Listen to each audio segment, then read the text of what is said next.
Trendy Africa. My name is Gigalo. Comments are coming in, and we have one here from Josephine Adediji. She said, please stop blame culture. Kabiyesi has no blame. Naomi has been destined for what has happened.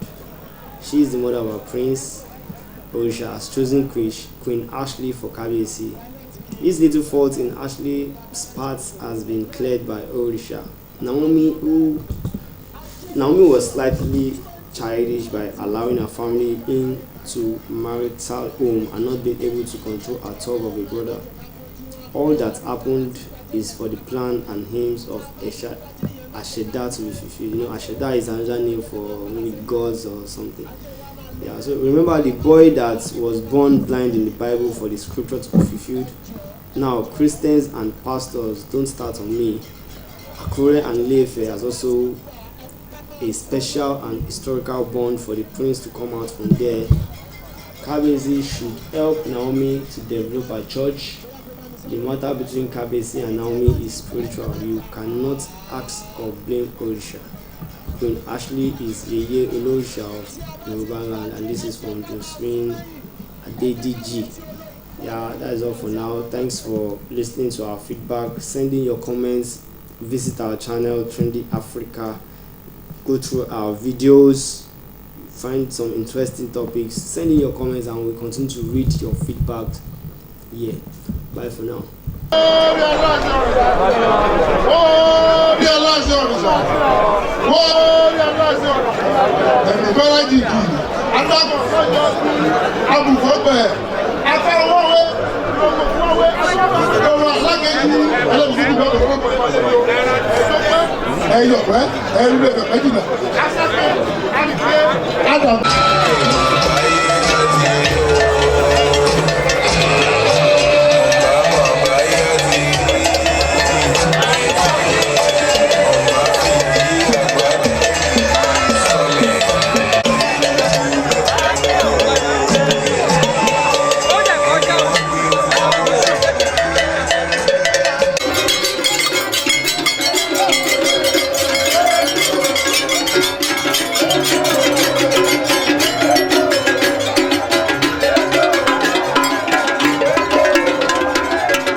Salud.